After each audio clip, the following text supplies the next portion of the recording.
მომავალი საუკუნის ბედნიერება ამ საუკუნის შენდება. მოგესალმებით ძვირფასო მეგობრებო, TV4-ის პირდაპირ ეთერშია გადაცემა 2x2, მე ამ გადაცემის ავტორი და წამყვანი გიგა ჯღარკავა გახლავართ და მოგახსენებთ იმას, რომ ჩვენი დღევანდელი გადაცემის სტუმარია ქალაქ რუსთავის ექვთიმე თაყაიშვილის სახელობის ნომერ 16 საჯარო სკოლის დირექტორი ქალბატონი ირინა მელქაძე.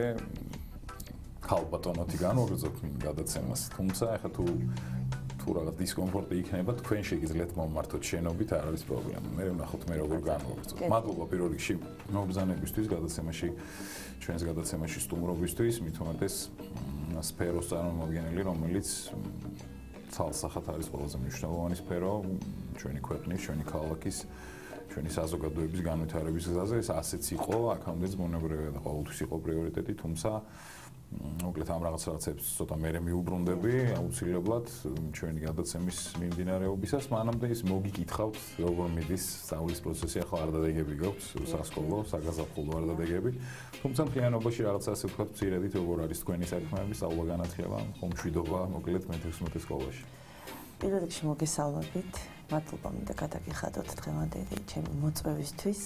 ვფიქრობ ძალიან საინტერესო გადაცემას აკეთებთ და ჩემთვის პატივია თქვენთან სტუმრობა.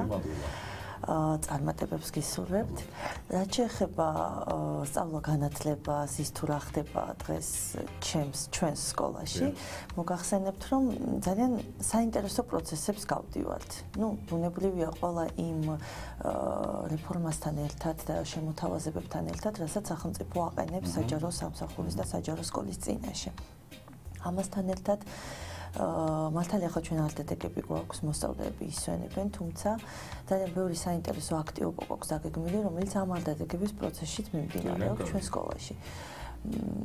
სულ რამოდენიმე ხანია, რაც ჩავერთეთ საერთაშორისო პროექტებში.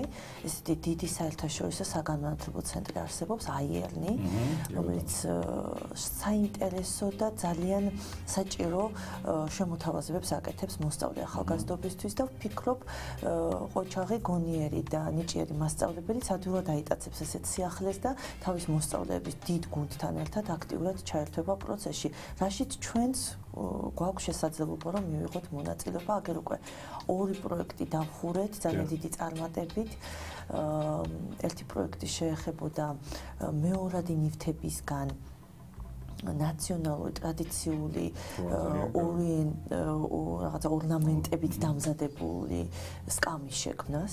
ორი ძალიან საინტერესო ნამუშევარი გვაქვს, რომელიც საერთაშორისო გამოფენაზე წავა და ვიმედოვნებ, რომ რაღაცა უკავშირი გვექნება ისეთი ღირსეული. მეორე პროექტი გახდათ ჯანმრთელობასთან დაკავშირებული, ზოგადად ჯანსაღ ცხოვრებასთან, ჯანსაღი ცხოვრების წესთან.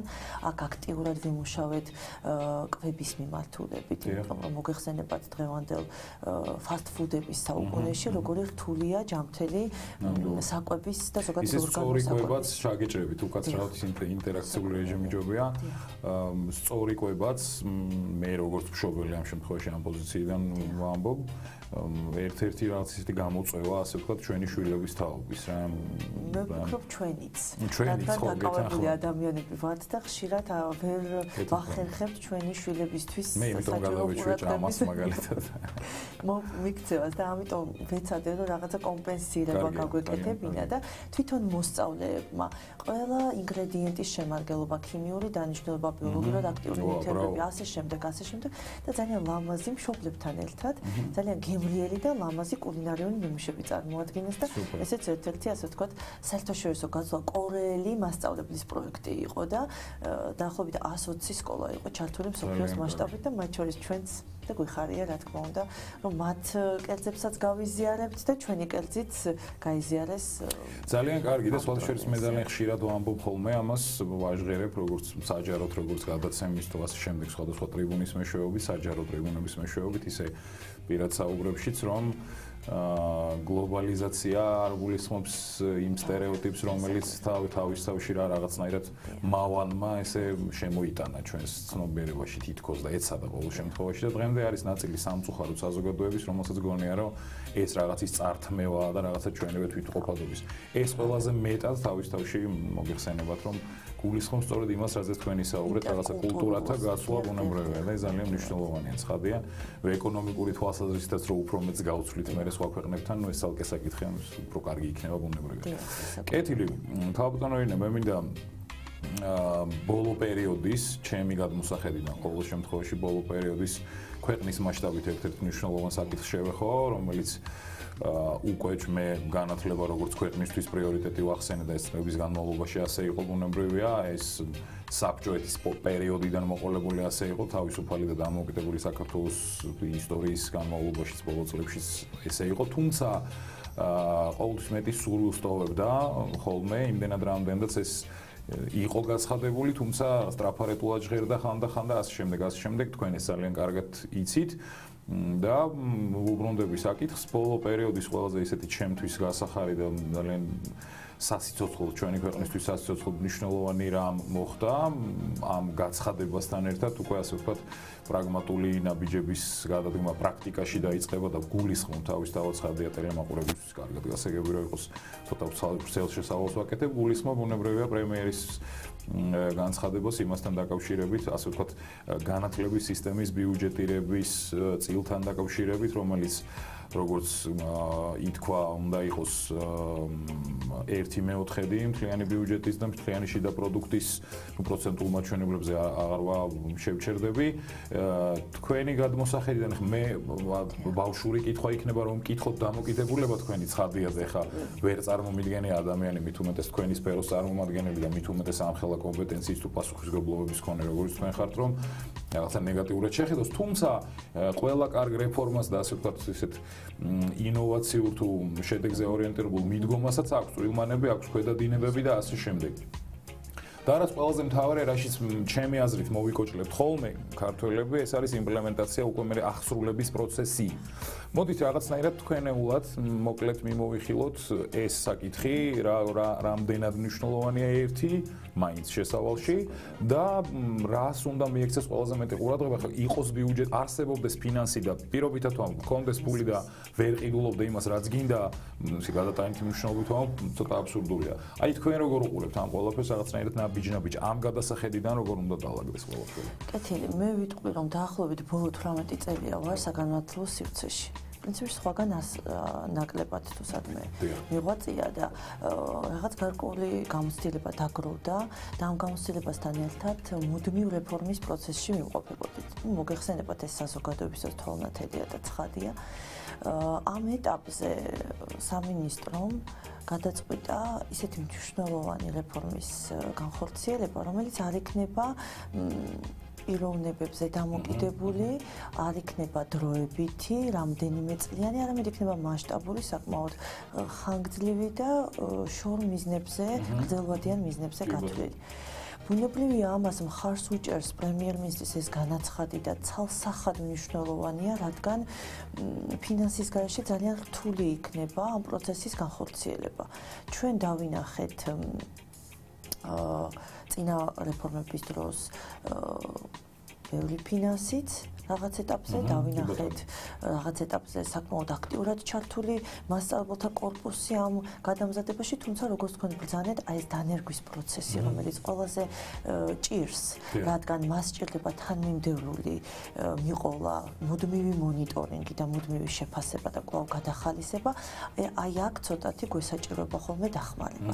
ბოლო პერიოდში განსაკუთრებით აქტიურად სკოლის პერსონალი, ლიდერები სკოლების დირექტორები, ფასილიტატორები, ეგრეთ წოდებული მასწავლებლები, რომლებიც რაღაც გარკვეულ მიმართულებას აძლევდნენ სხვა დანარჩენ მასწავლებლებს, აქტიურად იყვნენ გადამზადებულნი სხვადასხვა მიმართულებით. როგორც საგნობრივ კომპეტენციაში, ასევე პროფესიული უნარების კვალიფიკაციის ამაღლების თვალსაზრისით. ამან მოგცა შედეგი, რომ დღეს თანამედროვე ქართული სკოლა, ალბათ ვერ განვავრცობ, მაგრამ ძირითად ნაწილზე ვისაუბრებ, დამოკიდებულებაში შეიცვალა სასწავლო პროცესის მიმართ. თუ კი როგორც წეგან პირადსაუბარში აღვნიშნე, არა მხოლოდ რუტინას წარმოადგენს, მივედი ჩავატარე გაკვეთილი და წამოვედი, ანუ 45 წუთი, არამედ ეს არის მთელი შემოქმედებითი პროცესი, გათვლილი ინდივიდუალურად მოსწავლის საჭიროებაზე, მის სურვილზე და სინთეზია მომხდარი მთელი აი ესეთი ხელოვნებით საჭიროება, სახელმწიფოებრივი საჭიროება, რეგიონული საჭიროება, მაგალითად დიახ, რასაკვირველია, საჭიროება იმ კონკრეტული თემის, რომელშიც მოღვაწეობს ესა თუ ის სკოლა, სასწავლო დაწესებულება და რა თქმა უნდა საჭიროება თითოეული მოსწავლის, როგორც ინდივიდის პიროვნული განვითარების, სამოქალაქო აზროვნების და ასე შემდეგ, აი ეს დაიძრა. ეს დაიძრა და დაიძრა სწორედ იმ გუნდის ხელმძღვანელობით, რომელიც დღეს ამ რეფორმის სათავეში დგას. და ვფიქრობ, რომ მათაც საკმაოდ დიდი გამოცდილება დაუგროვდათ და საკმაოდ მზაობა აღინიშნება ქართულ სასწავლო სივრცეში იმის, რომ მივიღოთ ეს სიახლე და მივიღოთ დავნერგოთ აქტიურად, რათა ის ახალი თაობა, რომელიც ნამდვილად არ გავს ჩვენს თაობას და არიან ძალიან ყოჩაღები, ნიჭიერები, ჭკვიანები, სხარტები, სმარტები, მათ ეს საჭიროება ზუსტად აი ასეთი მიდგომები, ინდივიდუალური მიდგომები და ძალიან ისეთი თანმიმდევრული დამოკიდებულება, პირველ რიგში დამოკიდებულება სწავლისა და სწავლების პროცესის მიმართ. იცით, მნიშვნელოვანი არის აქ რა? მოსწავლე როგორც ავტონომიური მსწავლელი ისე გვევლინება ამ დროს. ჩვენ უნდა მივიყვანოთ მოსწავლე იმ საფეხურამდე, რომ მან თავად შეძლოს დაგეგმოს, მისდეოს ნაბიჯ-ნაბიჯ, მიზანი ჰქონდეს და შედეგზე ორიენტირებულად თავისი სასწავლო პროცესი. ეს არის ყველაზე მაღალი მოთხოვნა, ყველაზე დიდი სურვილი, რომ სკოლა მივიდეს ამ დონემდე. პრინციპში სტანდარტით შეიძლება ითქვას, რომელიც მაღალი თამასა. ხო, მაღალი თამასა. თუმცა ძალიან სასურველი. ხო, რომლის გამოცდილებაც ასე ვთქვათ, სხვა ქვეყნებს გააჩნიათ, საიდანაც წინა საკითხზე საუბრისასაც ვთქვით, რომ რაღაცა გარკვეული მართალია, რომ ასე სწორი და თანმიმდევრი პოლიტიკა უნდა იყოს ჩვენი ეროვნული ინტერესებიდან გამომდინარე, თუმცა ბუნებრივია, რომ გამოცდილებების გაზიარებას წინ არაფერი უდგას მეტიც. ეს უფრო მეტად, ხო, დივიდენდების დადებითი, ასე ვთქვათ, დივიდენდების მომტანი უფროა, ვიდრე დაუშვათ რიგ შემთხვევებში, როგორც არის ხოლმე მოსაზრება სამწუხაროდ, რომ თითქოს აი რაღაც მიმბაძველობასთან და ასე შემდეგ კავშირში ეს სალსახად ნამდვილად მნიშვნელოვანია გამოცდილება გავიზიაროთ და მეტიც თუ წლების შემდეგ რაღაცნაირად ჩვენ მოკარნახეები ვიქნებით სხვა ქვეყნების და უშუალოდ იმდენად კარგად იქნება ეს ყველაფერი, ნუ რაზე ლაპარაკი. ხო, ბუნებრივია და ნახოთ, თქვენი თქმით არის ის თაობა, მოდის ის თაობა, რომელსაც თვით რეალიზებისთვის რაღაცა სწორ გზაზე დადგომისთვის ყველანაირი ხელშეწყობა უნდა კონდეს და სხვა შორის ძალიან მნიშვნელოვანი რაც პრემიერის განცხადებაში იყო ერთ-ერთი მნიშვნელოვანი იყო ის რომ პედაგოგი, ანუ პედკორპუსი როგორც თქვენ ეძახით, როგორც მოკლედ დამკვიდრებულია, იქნება ერთ-ერთი დაფასებული.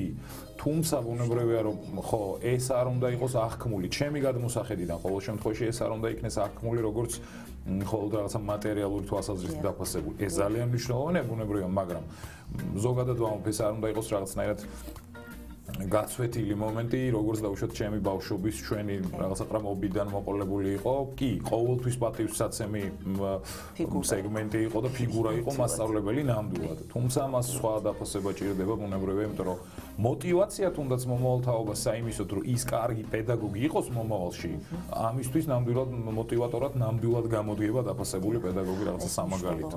ძალიან მნიშვნელოვანია რომ ბევრს კონდეს სურვილი მიბაძოს მაგალითად ლადო აფხაზავას. კი ბატონო. ხო. ძალიან ბევრს კონდეს სურვილი იმის რომ არა მიხვეს პროგრამას, არამედ თავისი შეიტანოს. კი, არამედ თავად მოსწავლეებთან ერთად დაგეგმოს და განახორციელოს და არ იყოს მართლაც 45 წუთი და ეს იყოს გაცილებით უფრო მეტი, რადგან სკოლა ეს არის სასიცოცხლო მნიშვნელობის ორგანო. მოსწავლეები არიან ის მოზარდი თაობა, რომლებიც ყალიბდებიან და ვითარდებიან სასკოლო სივრცეში. უფრო მეტ დროს ატარებენ ჩვენთან, მასწავლებლებთან, რომლებიც აუცილებლად სამაგალითონი უნდა ვიყოთ მათთვის, ყველა მიმართულებით, ვიდრე ვთქვათ საკუთარ სახლებში და ოჯახებში ის რომ მშობელი გვანდობს შვილს, ეს ნიშნავს რომ ის გვანდობს საქართველოს მომავალს, ეს ნიშნავს რომ ის გვანდობს საკუთარ ყველაზე ძვირფას არსებას ამ ქვეყნად და ჩვენ ამ პასუხისგებლობით ვფიქრობ არ უნდა ჩავეტიოთ 45 წუთში. Μπράβο. აუცილებლად გეთანხმებით ბოლომდე, მეგობრად მიგვულეთ. აუცილებლად. რა თქმა უნდა, კეთილი. შემდეგ საკითხზე გადავიდეთ, რაღაცნაირად ლოგიკურად მინდა მივაბა უკვე განვლილ საკითხებს, მეორე საკითხს, წინა საკითხს ყველაზე ისე ადეკვატური იქნება, შემდეგი საკითხი მოვაყოლოთ. პროფორიენტაცია, რომელიც კიდევ მეორე 90-იანების შვილები ვართ, ასე ვთქვათ, მეტნაკლებობით ერთი ეპოქა ვართ, ერთი დრო ვართ და ძალიან ჭირდა, ასე ვთქვათ, იყო გარკვეული სტიგმები და სტერეოტიპები, ეს იყო ოჯახში, უშუალოდ უფროს მშობლებში, აი აუცილებლად ეს უნდა გამოვიდეს შვილი, ნაკლები თავისუფლება ჰქონდათ, დიპლომი უნდა ჰქონდეს და რას ქვია პროფესიული განათლება, პირობითად მამებს მერე გავშლით, მაგრამ კიდევ ერთხელ მინდა ხაზი გაუსვა, რაზეც ვისაუბრეთ, რაობას აი ამ მიდგომისა, ამ რეფორმისა, თუმცა ერთ-ერთი შემადგენელი ნაწილი მე რაც წინა საკითხის შესავალში ავკეთე, ერთ-ერთი მნიშვნელოვანი საკითხი არის სწორად აირჩიონ მოსწავლეებმა შემდგომ უკვე ასე ვთქვათ პროფესიული მიმართულება და გზა, სავალი გზა. თუმცა კიდევ მეორე ეს თავისუფლად შეიძლება და პირიქით ძალიან კარგი იქნება თუ მეტი მოტივატორი გაჩნდება და მეტი სახალისება იქნება პროფესიულ განათლებას, იმიტომ რომ რაღაცა გარკვეული პრობლემების წინაშე დავდექით, მათ შორის მეც როგორც თვითმმართველობის წარმომადგენელი გულისხმობ, რომ იყო რაღაცა დაუშვათ ადგილები, სამუშაო ადგილები და ასე შემდეგ, თუმცა პროფესიულად ძლიერ კადრებს ითხოვდნენ ყოველთვის ახალგაზრდებს და რაღაცნაირად ისევ მოყვება, ხო, სამწუხარო დეფიციტი, ხო, აღმოჩნდა ეს ერთჩვენიერ დღეს. ამდენად ჩემი აზრით და ამაზე მე მგონი ვთანხმდებით, რომ ძალიან მნიშვნელოვანია პროფესიული ორიენტაცია, სწორი პროფესიული ორიენტაცია, ასე ვთქვათ. თქვენი გადმოსახედიდან, ასე ვთქვათ, ჯერ რა რეალობა გვაქვს სკოლებში ამ მიმართულებით, მოდი ამაზე ვისაუბროთ და პრინციპში თქვენი შეხედულებაც ამასთან დაკავშირებით მე მოდი დავიწყებ იმით, რომ კვლევები ადასტურებს, აი დაახლოებით 100% მოსწავლეების, რომლებიც ამთავრებენ სასწავლო პროცესს, ანუ 12 კლასს საშუალო სკოლას, ამათგან 90 შედის უმაღლეს სასწავლებელში და სიტყვაზე 10 შედის პროფესიულ სასწავლებელში. პროფესიულ სასწავლებელის კურსს დამთავრებული 10-ვე საქმდება და უმაღლეს დამთავრებული 90% და სადღაც ალბათ 40 თუ 50 ესეც აი მაქსიმუმის ზღვარი დაიდო კვლევების შედეგად რომ საქმდება. დანარჩენები ან უბრალოდ სადღაც ირეცხებიან სამწუხაროდ, იკარგებიან, ან შემდგომ იძენენ პროფესიულ განათლებას. კი ბატონო, უმაღლესი განათლების შემდეგ. დიახ, აი ეს სამწუხარო რეალობაა. ეს მოიტანა ალბათ იმ დრომდა სისტემამ, რომელიც აქამდე საკმაოდ აქტიურად მუშაობდა სასწავლო დაწესებულებებში და ზოგადად საზოგადოებაში. და ეს ხედვაც, ეს მენტალობაც ამ განაპირობებდა ამას. დღეს მდგომარეობით, აი მე რომ მაგალითად შემეძლოს, დიდი სიამოვნებით პროფესიულ მიმართულებით განვითარდებოდი. მაგალითად, ძალიან მეყვარდა კერვა და დიდი სიამოვნებით დავამთავრებდი თქვა კერვის კურსებს. რატომაც არა. ყოველთვის ვერ შეძლებ ადამიანი და არ ხარ ისეთი შრომის უნარიანი, როგორც რაღაც გარკვეულ ეტაპზე. საჭიროებ მეორად აუცილებლად პროფესიას, თუნდაც ამ გადმოსახედიდან, ჩემი გადმოსახედიდან, რომ რაღაც ეტაპზე დასაქმდე შემდეგ და დაკავდე უკვე იმის შენთვის სასურველი, საინტერესო და სასიამოვნო საქმიანობა. ახლა რაც შეეხება სკოლას. ჩვენ უკვე საპილოტო პროგრამამ გაიარა და დანერგვა დაიწყო აქტიურად ესეთი არაჩვეულებრივი კოლეჯი გვაქვს ქალაქში მოდუსი, რომელიც აქტიურად თანამშრომლობს განათლების სამინისტროსთან და შესაბამისად სკოლებთან.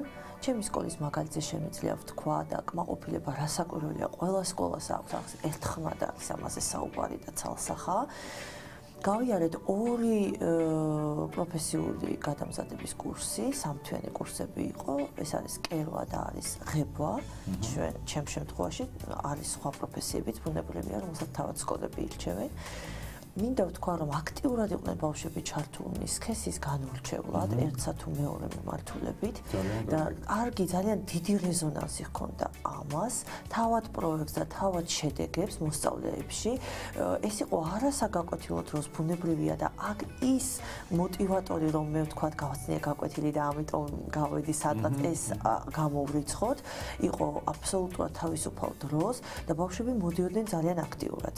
ძალიან კარგი. მოთხოვნა იყო იყო საკმაოდ მაღალი ბავშვების, რომლებიც თქვათ ვერ მოხვდნენ ასაკობრივი კატეგორიიდან გამომდინარე ამ პროგრამაში და დაინტერესება იყო დიდი. ძალიან დიდმა რაოდენობამ მე-9 კლასელების ამ თუთა საბაზო საფეხური 9 კლასია ვიცით და სავალდებულო განათლება კონსტიტუციით მოსწავლეებისთვის აღნიშნეს რომ აი მე ჩემი თავი დავინახე ამ საქმეში და აუცილებლად გავაგრძელებ ამ მიმართულებით მოღვაწეობას. ეს რასაკვირველია, ძალიან მისასალმებელია.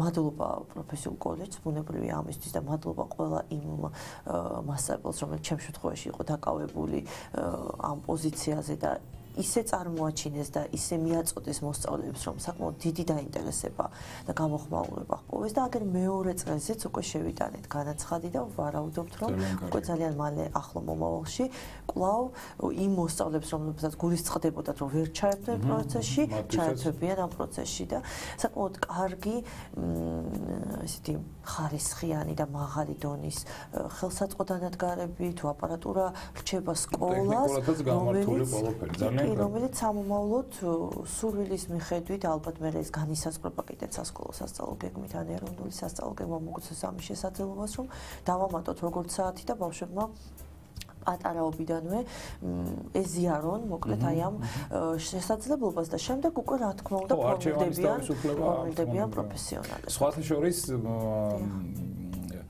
აქ ამ ეთერში, პირდაპირ ეთერში დავიწყეთ მაგ მიმართულებაზე საუბარი მე და ბატონმა კარლომ თავის დროზე. მოკლედ რომ რაღაცნაირად ხო თქვი კარგ საქმეს ემსახურებით თქო.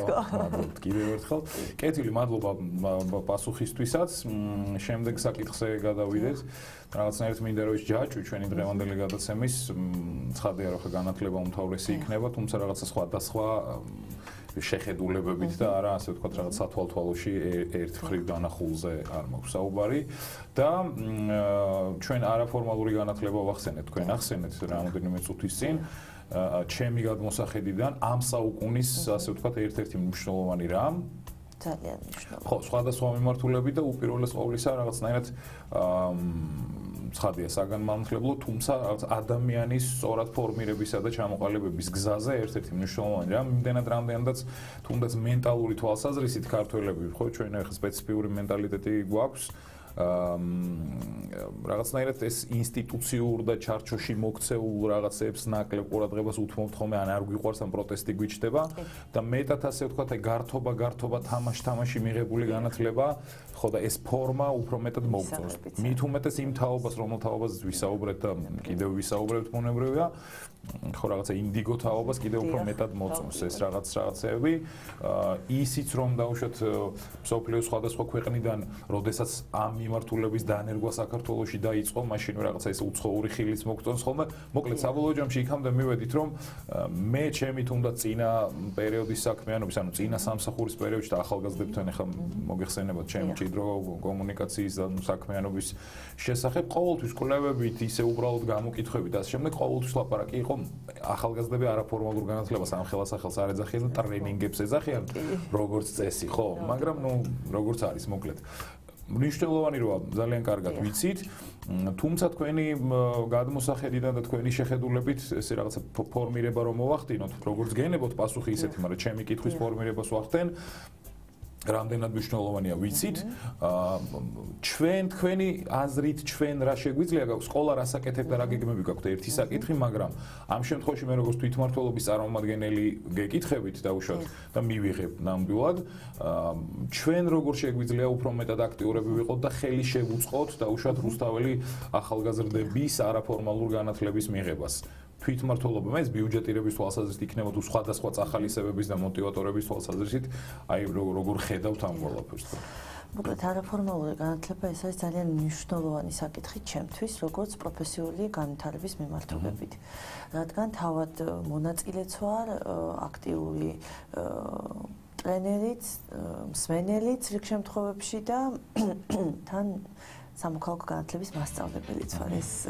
აორმაგებს ჩემს დიდ მოტივაციას არაფორმალური განათლების მიმართ. კერძოდ რაშია საქმე. ტრენინგები, სულ ტრენინგობ, რაც თავი მახსოვს, სულ ტრენინგობ და ვფიქრობ, რომ ტრენინგების დროს ზოგადად ორი მიზანი აქვს. ერთი რაც ტრენინგის მიზანია და მეორე რაც თავად ტრენერის მიზანია. და ტრენის მიზანი ძირითადად არის, რომ ადამიანი წავიდეს შეცვლილი დამოკიდებულებით ტრენინგიდან. მნიშვნელობა არ აქვს როგორი შეცვლილი. თავარია კიდევ ერთხელ გადახედოს იმას ასაკეთებ და კიდევ ერთხელ შეძლოს საკუთარი პოზიციის საფეხურის შეფასება და შემდეგ ის სulis განხორციელება. ჭადრაკი გიყვართ? დიახ. დიახ. შესაბამისად, მნიშვნელოვანი არის სასწავლო პროცესში, რომელიც არის აბსოლუტურად ფორმალური. ჩაერთოს არაფორმალური მიმართულება. შევიდეს საგაკვეთილო პროცესშიც.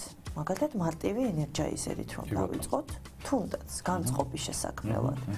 და იმდენად სახალისო და მომხიბვლელი პროცესია თავად მსწავლებლისთვის, ამ შემთხვევაში მასწავლებლისთვის, რომ არ არსებობს გონიერი მასწავლებელი, რომელიც ამ პროცესზე უარს იტყვის, რადგან ეს არის ერთ-ერთი არა, ერთადერთი საშუალება, რომ ბავშვის გული დაიპყრო. კი ბატონო. და იყო მისთვის შეუცვლელი მასწავლებელი. ძალიან ბევრი მასწავლებელი მყავდა მე და ბუნებრივია თქვენც და ყველა ჩვენს მოსწავლეს. მაგრამ გვამახსოვრდება ერთი, მაქსიმუმ ორი. არა ის, ვინც გვასწავლიდა საგანს, არა საგნობრივი პროფესიონალიზმით, არა მათი კომპეტენციით, არამედ ვინც გვასწავლიდა ცხოვრებას. გვასწავლიდა აი ასეთი არაფორმალური მიდგომით საკუთარ საგანსაც და იმას თუ როგორ გავაკეთო ტრანსფერი, ანუ როგორ გამოვიყენო მე ეს ყოველდღიურ ცხოვრებაში. რად მჭირდება მე მათემატიკა? ხშირად ისმის ეს, ან ფიზიკა რაში მჭირდება, ან ეს ქიმიის ფორმულები რაც გამომადგება. აი მასწავლებელი, რომელიც ამას დაანახებს მოსწავლეებს, ის აუცილებლად არაფორმალურ განათლებას იყენებს. სხვაგვარად წარმოუდგენელია. მას მიყავს ბავშვები ბანაკში, ატრენინგებს, აქციებს ატარებინებს, გამოდიან ტრანსპალანტებით, რაღაც საინტერესო მოწოდებებით, ფლაიერებს ამზადებენ და არიგებენ და თემში, საზოგადოებაში ცნობიერებას ამაღლებენ. მოკლედ, ბევრი ხრიკი არსებობს კარგი გაგებით არაფორმალურ განათლებაში, რომელიც ხელს უწყობს და მამოტივირებელია, ცალსახად დიდი მოტივატორია ფორმალური განათლების მიმართულებით. რადგან აი თუ მოსწავლემ არ იცის და მოსწონს ეს თამაში, ხო, ჩვენ აღნიშნეთ, რომ მოსწონს. თუმცა რაღაც ეტაპზე აკლია გამოცდილება და კომპეტენცია კონკრეტულ საგანში. აი იქ მასწავლებელია ზუსტად იმ მოწოდების სიმაღლეს და ხელოვანი, რომ დაუბრუნოს სასწავლო პროცესს, კერძოდ იმ დაგროვებით ცოდნას, საიდანაც რასაკვირველია არ არსებობის შემთხვევაში არ გამოგვივა არც ანალიზი, არც შეფასება, არც სინთეზი და თუ კი ჩვენ გვინდა რომ აღვზარდოთ ამ მომრჩეველი ამისი სრული გაგებით. ადამიანი, რომელსაც გააჩნია ცოდნა, ანუ ინფორმაცია, იცის მისი დახარისხება და გამოყენება, ახერხებს ანალიზს, შეუძლია შეაფასოს და ბოლოს სინთეზირებულად, ან და ჯერ სინთეზი გააკეთოს და მერე შეაფასოს, ეს არის ამომრჩეველი. ყოველდღიურად ჩვენ ვაწყდებით ამას. დილას რა ჩავიცვა, თეთრი თუ შავი, გამივირთვა ჩაი თუ ყავა. ეს ძალიან მნიშვნელოვანია. მაქვს 100 ლარი, დავხარჯო ბოტასების შეძენაში, მაგალითად, ძალიან მოდური ბალენსიაგების თუ მაგდონალდში. ან ჩემს უმცროს დას, რომელსაც გამოსვლა აქ ცეკვაში და თანხა აკლდება მშობლებს, იმას დავეხმარო. მოკლედ ეს ძალიან მნიშვნელოვანი საკითხია და ამას არაფორმალური განათლება, აი იცით როგორ უწყობს ხელს თუ აქტიურად არის ბავშვი ამაში ჩართული და მასწავლებელი წაახალისებს ყოველ ასეთ ქმედებას, ის აუცილებლად მოაზროვნე და კრიტიკულად მოაზროვნე. ხო, რაღაცნაირად უყალიბებს, ასე ვთქვათ, პრიორიტეტების სწორად დალაგებას ერთი და ამ მომრჩეველი ძალიან კარგად ახსენეთ. მე ზუსტად გავიგე და მინდა რომ ტელემაყურებლისთვისაც არ იყოს მხოლოდ რაღაცა ვიწრო პოლიტიკურად ახმული ადამიანი, რომელიც სწორ არჩევანს აკეთებს სხვადასხვა მიმართულებით. შემდეგ მან არჩევანი პროფესიაში უნდა გააკეთოს, აი დაუბრუნდეთ ზემოთ საკითხს, ხომ? პროფესიაში უნდა გააკეთოს, ის უნდა გამოვიდეს ვექილი თუ გამოვიდეს ექიმი, თუ უბრალოდ ძალიან მაგარი ხელოსანი, რომელსაც ყოველთვის ძალიან ბევრი კლიენტი ეყოლება და ძალიან დიდი შემოსავალი ექნება და საჯარო მოხელეზე მეტი აქვს შემოსავალი, ხო, თუმცა ამის გაცნობიერება კარგი, ხო, მაგალითებიც არის. აი ეს ძალიან მნიშვნელოვანი, ამაში უწყობს ხელს არაფორმალური განათლება და მინდა ვთქვა, რომ ჩვენ ძალიან ვმეგობრობთ არასამთავრობო სექტორთან, ჯანსაღ და გონიერ არასამთავრობო სექტორთან, რომელიც ძალიან ბევრ საინტერესო აქტივობაში გვთავაზ და აი პირველი აქტივობები რაც აღნიშნეთ და საერთაშორისო დონეზე გავედით, აქაც რასაკვირველია ესეთი არასამთავრობო სექტორის დამსახურება არის, კერძოდ ძალიან ბევრი საინტერესო ორგანიზაციები არსებობს ჩვენს ქალაქში, მაგალითად სიქა. ძალიან საინტერესო ორგანიზაცია, სკაუტების ასე ვთქვათ, ორგანიზაცია არაჩვეულებრივი, სადაც ბავშვები, რა ვიცი, ფიქრობ, რომ თავისუფალი დროის სწორად გამოყენებასაც კი სწავლობენ. ეს ძალიან მნიშვნელოვანია კი. გეთანხმებით, ჩვენ სხვათა შორის დაახლოებით რაღაცებზე ჩვენ გვისაუბრია რიგ დეტალებზე თქვენთან და თქვენს კოლეგებთან.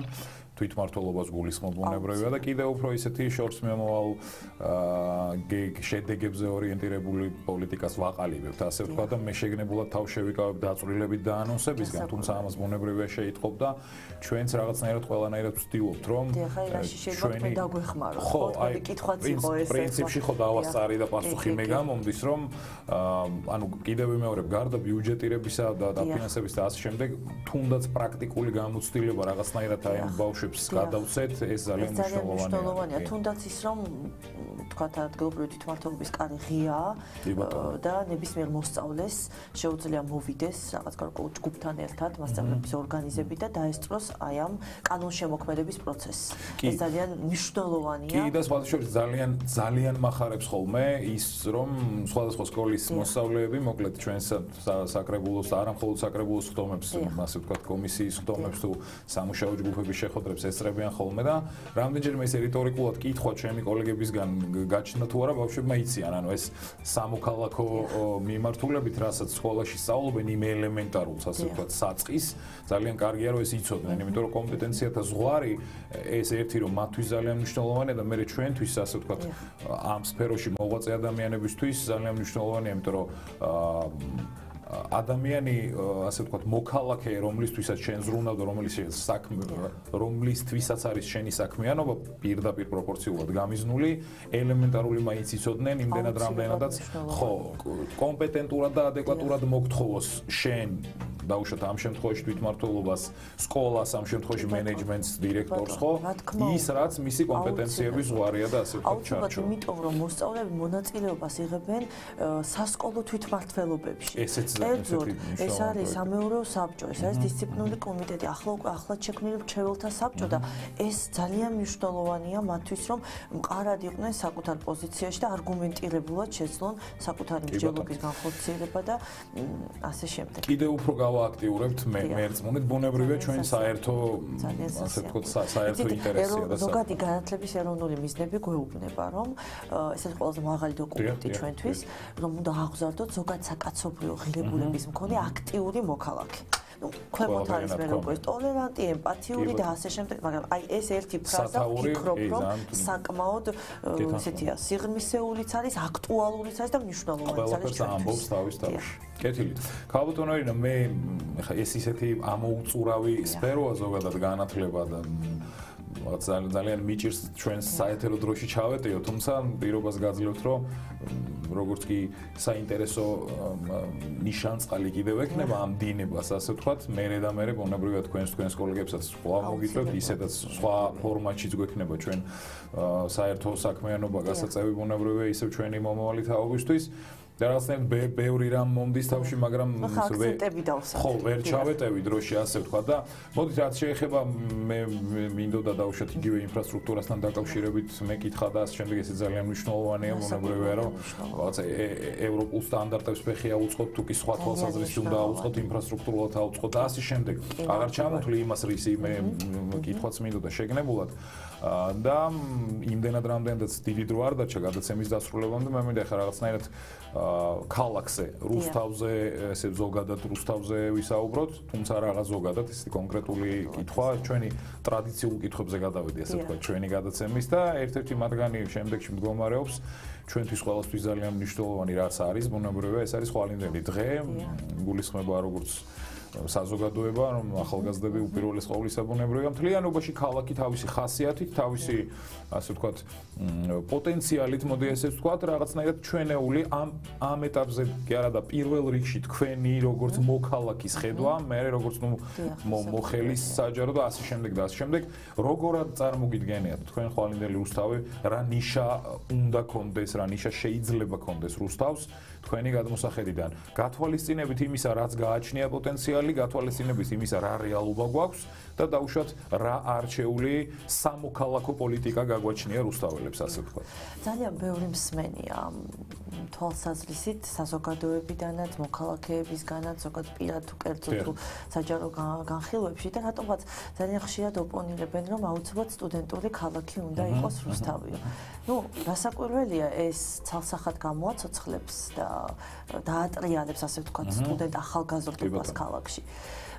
თუმცა მე ვფიქრობ, რომ ეს იმდენად მყუდრო და ძალიან საყვარელი ქალაქია, რომ შეიძლება ეს ამომავლო ხედვა, ხო?